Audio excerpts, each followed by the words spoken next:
I like this setup much better. Now, why do I like it? From a biomechanical perspective, the ball of your foot, the tip of the knee, the tip of the elbow, and the top of the spine are in a straight line. That's good. That means you're in the proper setup. Now, there's two things you want to pay attention to. Heel to toe weight distribution is back to front, and then lateral weight distribution, right to left. And I have a mat there, that body track, that tells me where your weight's distributed. We haven't used that yet, but we will. So from this angle, a couple things I'll be looking at. The club face, because face angle, obviously the club face is going to determine direction with a driver. Your swing plane, you take the club a little bit on the inside, the club head gets behind you very quickly. That's something we're going to change.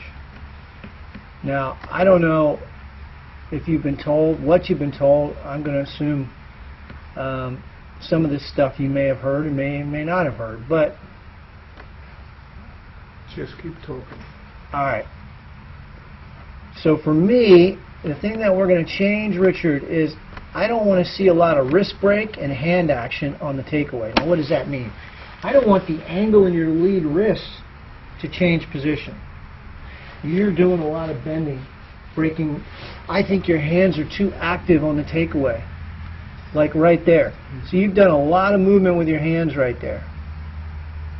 Your right elbow's folding and you're breaking your wrist rather quickly. I want to do away with that. I would like you to practice, and the way you're going to practice this is in front of a mirror.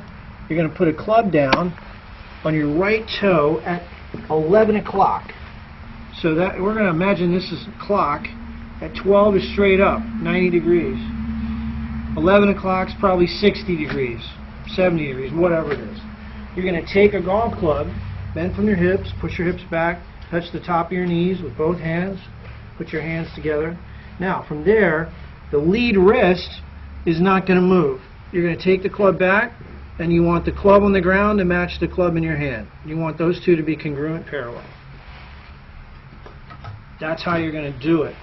So, you're going to just practice until you can get that feeling this lead wrist doesn't move.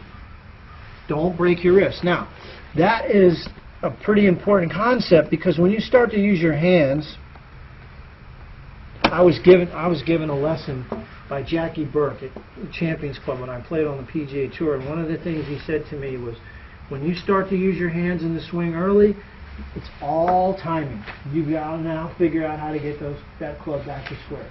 So we want to take the timing out of it. You want to take your hands out of the backswing. You can see here Kevin Streelman on PGA Tour.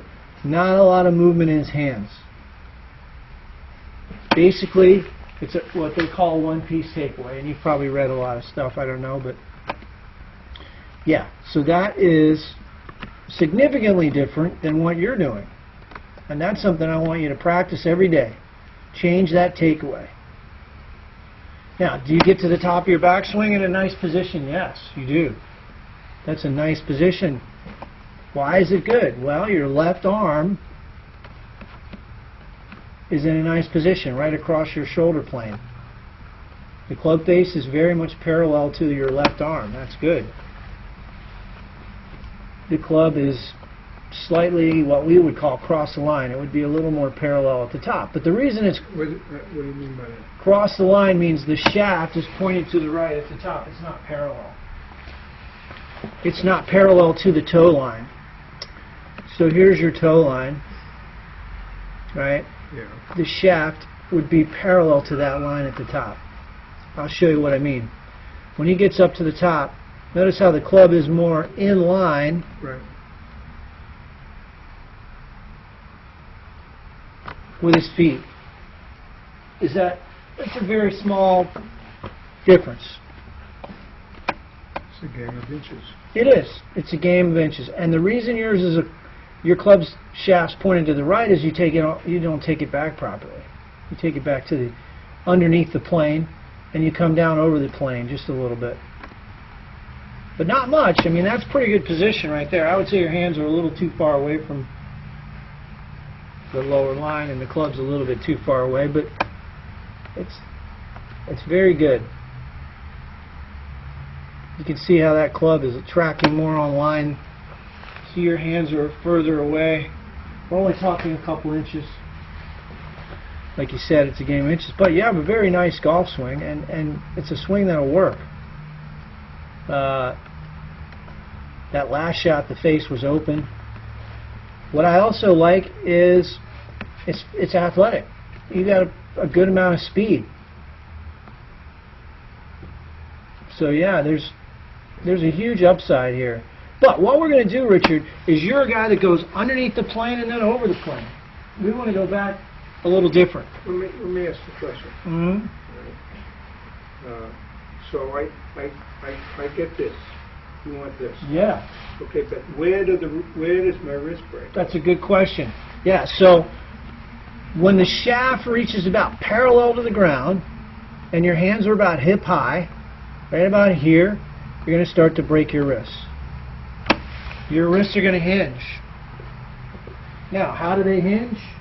They hinge on a 45-degree angle. They don't hinge straight up and down. Some instructors will say, I want you to break your wrist straight up. Yeah, so it's more of a, what we call a horizontal hinge, more like that, yeah. So, here's the deal. Most tour players, when they go to cock their wrist, right, okay, now his wrists are starting to hinge. Way up there. Right, he cocks his wrist late. Some guys cock it a little earlier, but the angle they cock their wrist on, this is the important point. The angle they cock their wrist on, we'll call this 60 degrees, 65 degrees. All right, when you go to cock your wrist, right about here, your club shaft is on a much flatter plane. Okay. It's on about a 45, So 40 degree. let me see if I learned anything. Yeah.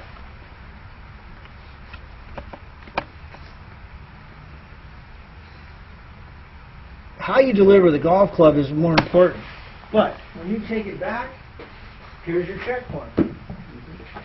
You know, is that club shaft, we'll call this 11 o'clock, are those two fairly parallel? Now we're going to practice this with feedback. You're going to see yourself. My name is Jim Estes, and today I'm going to talk about a drill that I think is extremely important for the swing plane. So what I want you to do is, and this, by the way, is going to give you an instant understanding of exactly the feeling you want to have in the golf swing. Take a club. You can put a rod, alignment rod, in the grip, or I'm sorry, in the butt end of the golf club. Take the golf club, turn it like you're going to hold it, and then what I want you to do is take that club, put it right against your left hip, so you're holding both clubs here. Now you've got an alignment rod on the ground and a golf ball. And what I want you to do, getting into your good posture position, your weight over the arches, feel balanced.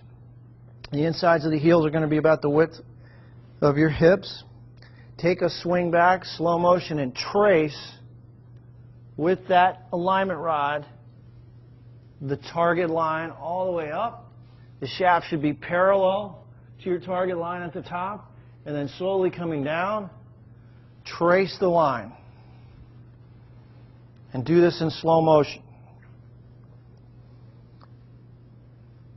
Right into the impact position. So this is a great feedback tool, visual feedback tool for learning the proper swing plane. Go right to your impact position. I encourage you to do this drill in slow motion. And if you have 5 minutes a day, if you do this drill every day, I guarantee you're going to improve your golf swing. So again, I think you'll find this to be extremely helpful. JimEstesGolf.com if you have any questions.